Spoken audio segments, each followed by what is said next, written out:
কাঁধে কাঁধ মিলিয়ে লাখ লাখ সিরিয় আজ এক কাতারে। শিশু থেকে বৃদ্ধ সবার চোখে মুখে আনন্দের আলোকছটা, মুখে উল্লাসধ্বনি, আর পতাকা নাড়িয়ে মেতেছেন নাচে গানে।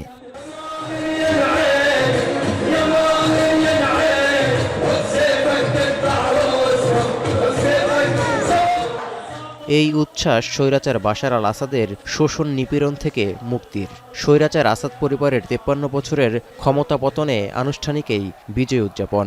লাখ লাখ মানুষের বিজয় সমাবেশের এই দৃশ্যটি আলেপ্পোর কেন্দ্রীয় শহর চত্বর সাদুল্লাহ আল জাবির স্কয়ারের, যেখানে অংশ নিয়ে ইতিহাসের পাতায় সাক্ষী হতে চেয়েছেন এক একজন সিরীয়। والحمد لله رب العالمين جينا على الساحة لنعبر عن فرحنا وشعور لا يوصف. هاي حلب للسوريين، شعور أكيد ما بينوصف. إلنا زمان نحن ناطرين هاي الفرحة وقت خلصنا من النظام، الحمد لله ونحن هلا أحرار. দামেস্কের উমায়াদ স্কয়ারেও চোখে পড়ার মতো ছিল বাশার আল আসাদের পতনের উদযাপন। ইসলামপন্থী সুন্নি নেতৃত্বাধীন বিদ্রোহীরা আসাদের শাসনের অবসান ঘটিয়ে শহরের নিয়ন্ত্রণ নেয়ার প্রথম শুক্রবার ছিল এই আয়োজন। বিদ্রোহী নেতা আবু মোহাম্মদ আল জুলানির ঘোষিত সময়েই বিজয়ী উল্লাসে মাতেন সিরিয়র মানুষেরা। এদিকে সরকার পতনের পর অনিশ্চিত ভবিষ্যতের মুখোমুখি সিরিয়ায় বসবাসরত খ্রিস্টান সহ অন্যান্য সংখ্যালঘু সম্প্রদায়। এমনকি আসাদ বিরোধী সুন্নিপন্থী বিদ্রোহীদের বিজয়ে ভয় পাচ্ছেন শিয়াপন্থী বাসিন্দারাও। যদিও সংখ্যালঘু সহ সবার অধিকার রক্ষায় প্রতিশ্রুতি দিয়েছে বিদ্রোহী গোষ্ঠী হায়াত তাহরির আল শাম।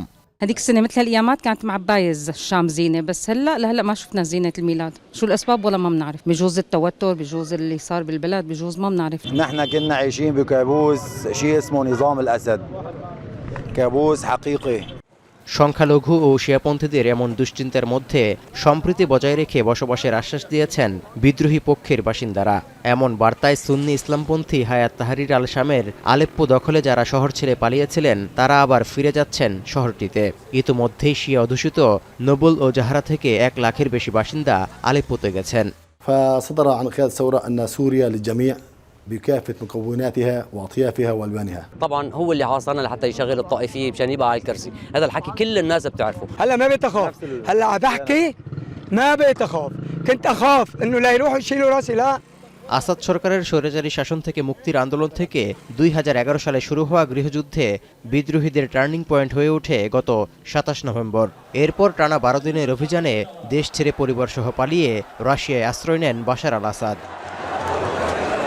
তৌহিদুর রহমান, এখন বিশ্ব। সানবিট সব দিবে সামাল। সানবিট ম্যাজিক প্রেস ডিশওয়াশিং এর মাথা ঘোরানো সলিউশন।